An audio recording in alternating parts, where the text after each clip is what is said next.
दोस्तों आज के इस नए वीडियो के अंदर आप सभी का स्वागत है। जैसा कि आप सभी को पता चल चुका है 1 जुलाई 2024 से हमारे देश में 3 नए कानून लागू हो चुके हैं। अब जाहिर सी बात है कुछ चेंजेस आए हैं। जो इंपॉर्टेंट चीज़ें हैं वो आज इस वीडियो के अंदर आप जानेंगे। तो जब भी आप वीडियोस को देखें तो कम से कम उसको लाइक शेयर ज़रूर किया करें और कमेंट करके सवाल तो कर ही सकते हैं आप। तो एफआईआर का जो तरीका है वो बदल चुका है नए कानून के अंदर। अब जैसे पहले आप 154 सीआरपीसी में एफआईआर को दर्ज कराते थे अगर संज्ञेय अपराध की रिपोर्ट होती थी, कॉग्निजेबल ऑफेंस की रिपोर्ट। अब 173 में बीएनएसएस में आपकी रिपोर्ट दर्ज होने वाली है। लेकिन दोस्तों अब आप रिपोर्ट कहीं भी दर्ज करा सकते हैं, जहां घटना हुई है उसी स्थान के पुलिस थाने में जाकर के दर्ज कराएं। ऐसा अब मैंडेटरी नहीं है। अब आपके पास ऑप्शन है कि किसी भी स्थान पे से आप एफआईआर को दर्ज कर सकते हैं।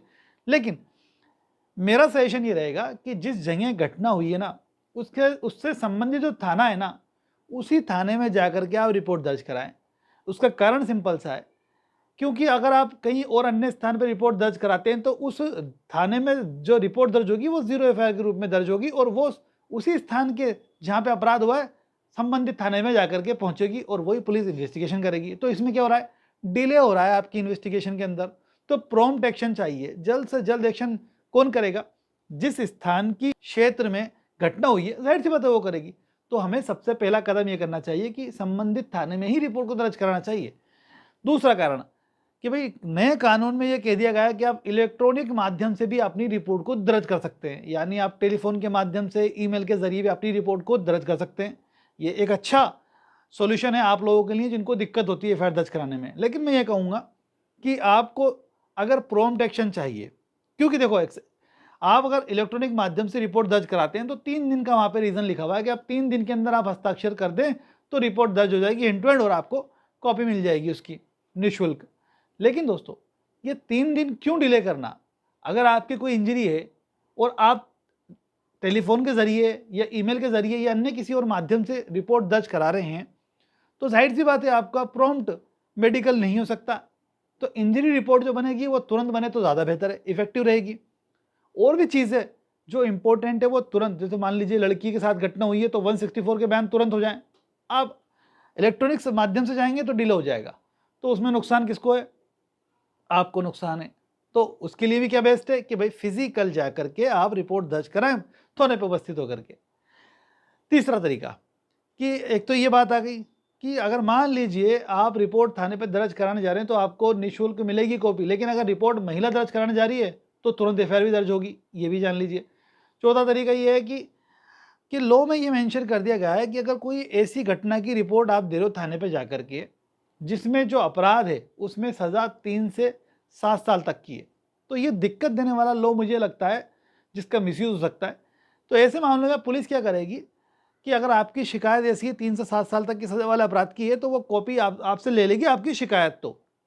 लेकिन अगर पुलिस को लगता है आपकी रिपोर्ट पढ़ने के बाद कि नहीं यार ये जो मामला है इतना गंभीर नहीं है और इतना विश्वसनीय मुझे लग नहीं रहा, तो मुझे पहले इसकी 14 दिन की जांच करनी है, तो वो 14 दिन जांच कर सकता है आपकी शिकायत को लेकर के। ये थोड़ा सा मुझे गलत लगता है और उसमें चेंज आएगा, मुझे पूरी आशंका है इसकी। ठीक है, तो क्या करें भाई, वेट करना पड़ेगा। अब क्यों गलत है ये? गलत इसलिए है कि भाई सामने वाला व्यक्ति ये कह सकता है कि देख रिपोर्ट दर्ज करानी है तो कुछ खर्चा करना पड़ेगा, तुरंत एफआईआर दर्ज हो जाएगी।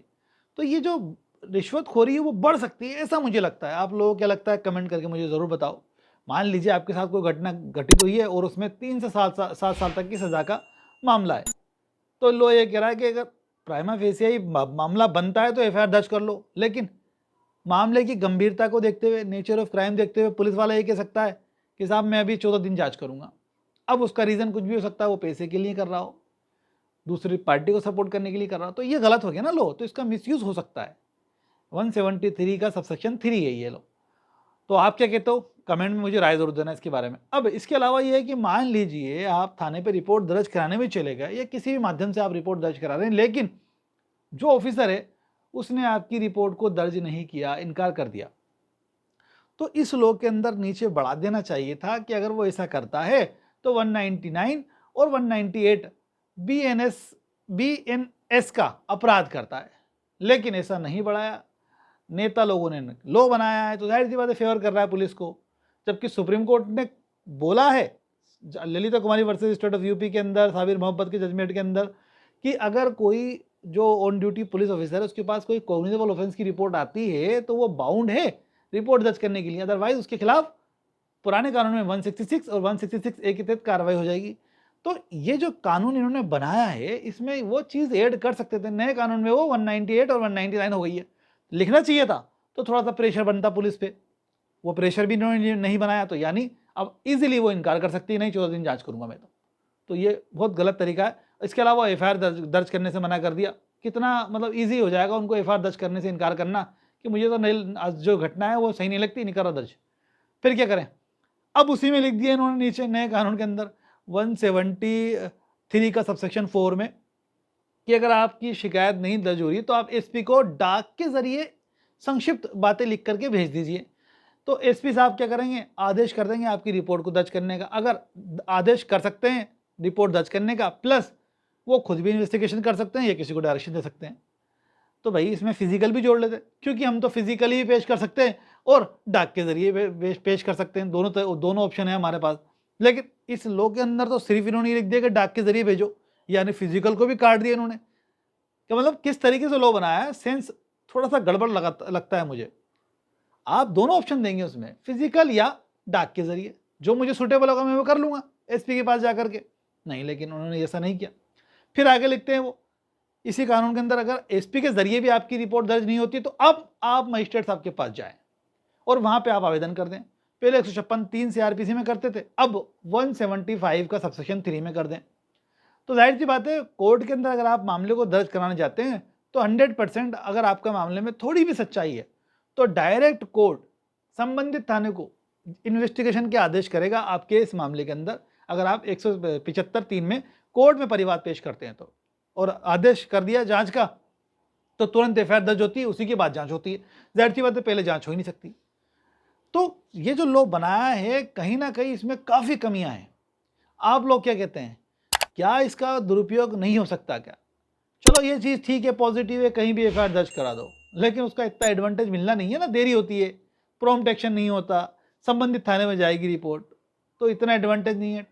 जो इलेक्ट्रॉनिक मोड की बात कर रहे हैं वो तो हम पहले भी कर सकते थे, पुलिस सुप्रीम कोर्ट ने डायरेक्शन दे रखी है, टेलीफोन के जरिए भी अगर आपको सूचना प्राप्त होती है तो पुलिस ऑफिसर जो है वो उसको रिपोर्ट को लिख लेगा, संबंधित व्यक्ति कोई भी हो कोई फर्क नहीं पड़ता, खुद कंप्लेनेंट बन जाएगा। सुप्रीम कोर्ट कह रहा है अपने जजमेंट में, तो इतना बड़ा अंतर नहीं है। लेकिन यहाँ अंतर यहाँ कर दिया पुलिस को पावर देके कि पुलिस अब डिसाइड कर रही है कि भाई आपका मामला गंभीर है या नहीं। मुझे तो लग नहीं रहा गंभीर, 3 से 7 साल तक की सजा का मामला नहीं कर रहा है एफआईआर दर्ज, तो फिर दिक्कत में आएंगे हम। हमें भागना पड़ेगा एसपी के पास वकील के जरिए, फिर कोर्ट में केस दर्ज कराना पड़ेगा, एक लंबी थोड़ी सी रेस हो जाती है। लेकिन दोस्तों अगर आप ये रेस करते हो ना तो रिजल्ट आपको मिलता ही है, सामने वाला परेशान होता है। लेकिन हाँ, बिगिनिंग में आपको थोड़ी सी दिक्कत आती है रिपोर्ट दर्ज कराने में।